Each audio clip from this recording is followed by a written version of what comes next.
Welcome back! Another episode of installing a fuel tank in a Challenger 2. This time I show you all the issues about putting in that side-mounted fuel fill point. Enjoy!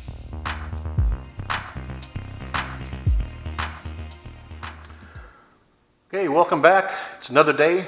As you can tell, got a different shirt on. Had to get a wrench for this fill tube over here.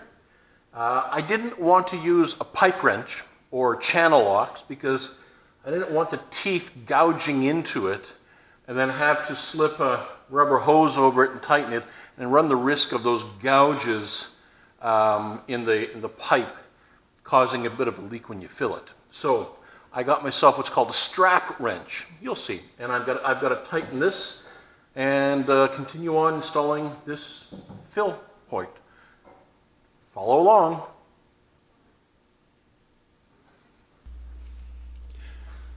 And here you'll see me using a small strap wrench to tighten the fill point. And you're going to see a sudden jolt here in a second, and that's me breaking the strap wrench.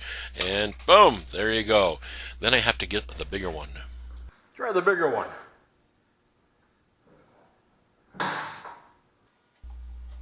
Yeah, the bigger one works. I can actually tighten this thing down till it's really good and tight. And then you'll see me grabbing that hose and trying to figure out how high do I put that fill point. I've got to have it obviously higher than the level of the tank, and I decide where it is and use a felt marker to mark where I'm going to cut it. I go and cut it, and there we go. Now you can see it's been cut shorter, and through the movie magic, there you go. I'm now figuring out where I'm going to place this at the side of the aircraft, and grab the metal plate, and then I'm going to mark that metal plate with a felt pen as close as I can to where I want that fill hose to plug into it. And once that's done, then I drill and punch the holes, and here I'll show you doing that. And here we go. I've marked the holes where it's going to go for the fill point. Grab a drill the center out so I can push the bolt for my greenly punch through it, and grab one of the larger greenly punches. Bolt it down onto the plate, grab that wrench that came with it, and there we go, wrenching and wrenching and wrenching and wrenching until it pops and breaks free, and now I've got a nice hole. Ooh, I'm very impressed with that. Nice clean hole to fit this in, and then I basically show you all how happy I am with this fit.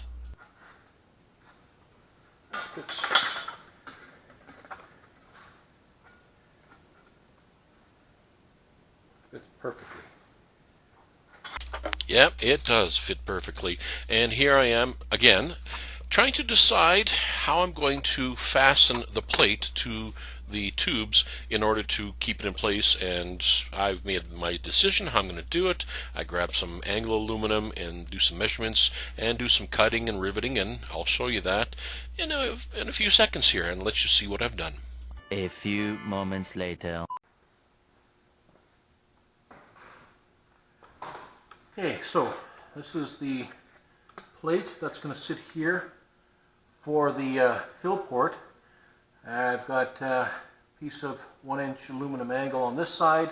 I used a 1/2-inch aluminum angle top and bottom in order to stiffen the plate. And at the far side, because I have access to a brake, I just bent this piece of aluminum. Now it's going to fit. Let's see if we can follow along. It's going to fit in here like this. And right about there.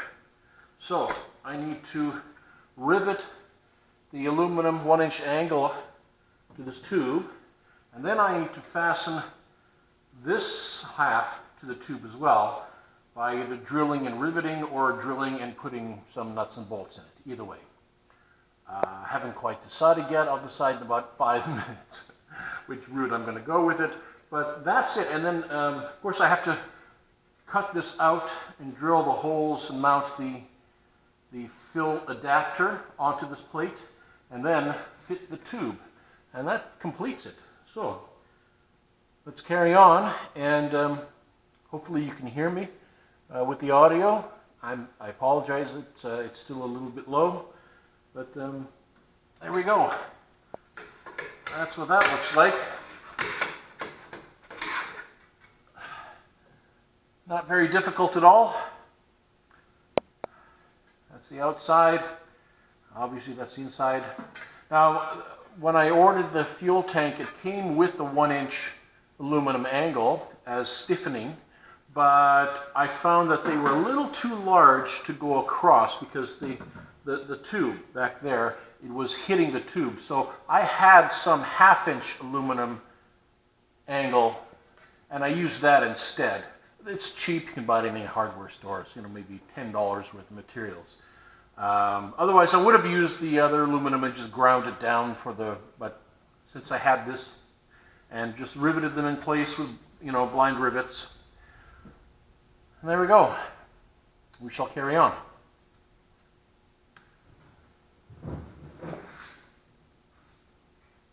A little longer than a few minutes later. At this point here, I didn't film the actual drilling and mounting of the plate. It's just drilling some holes and putting in some rivets at the height that you've decided. Here you see me coming up to now cut the actual hole in the fabric to open up that hole for the fill adapter. I cut the hole and mounted the fill tube, the metal part, right on top of that, so basically sandwiching the cloth between the fill tube and that rear plate.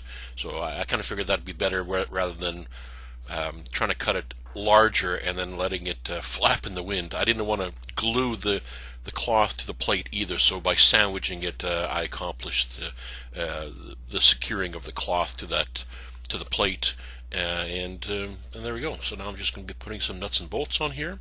The ones that are supplied, they're countersunk.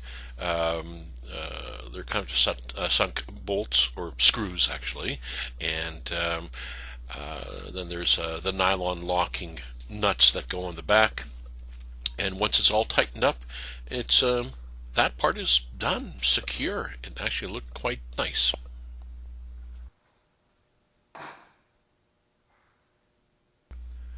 And here I am as we carry on with the insertion of the screws and nylon locking nuts. Now, there's a whole bunch of nuts you got to put inside there. I think there's, what's that, 8 of them? Yeah, I believe there's 8 nuts and screws that go in there. And I took my time to make sure that they were evenly spaced, nice and symmetrical, equal distance from the edge all the way around.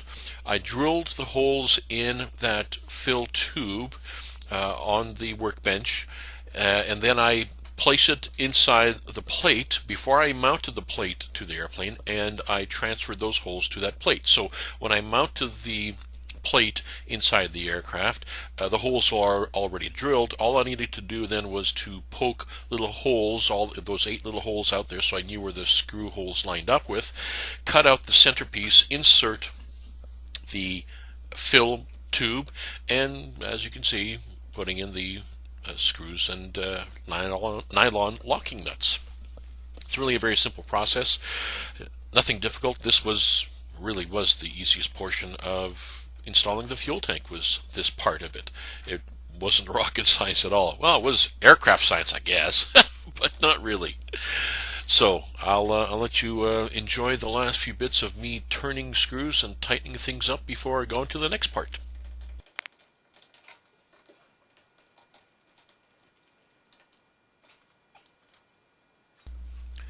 Now, after admiring my work, I'm going to give you this little video tour of the installation.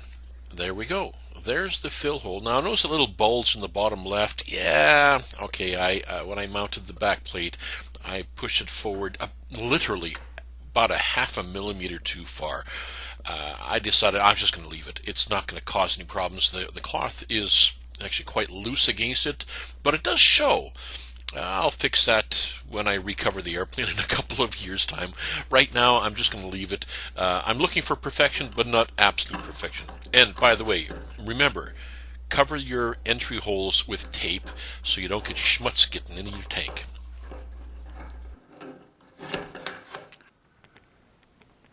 Okay, as you can see, I've got the fill plate in and the fitting. Now, you might notice I've got this little higher than what the hose is because I wanted it to have a slope downward into the fuel tank. So when I'm filling, it's going to, of course, go downhill and into the fuel tank. So that's why it's not parallel like this, that's why it's up. So if you're going to be installing one yourself, make sure that you mount this plate up a little ways and measure it so that you get a down slope into the tank.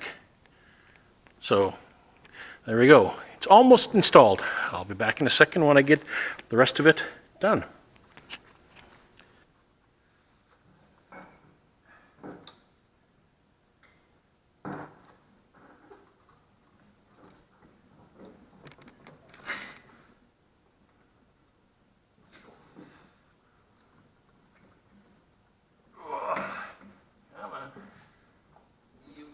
I might have to trim this hose a bit still. We'll see. Come on. You can do it. Nope. Nope. I think she fits good there. Alrighty. That's good. I like that. Okay. Yeah, that fit way better than I ever would have expected it to. I'm quite impressed. It fits nicely. This is a well-designed, well-constructed fuel tank, and Sheer Technology spent a good bit of time, I guess, figuring this out and making sure that it works, and it sure does work. This is an absolute must if you want extra range on your Challenger 2.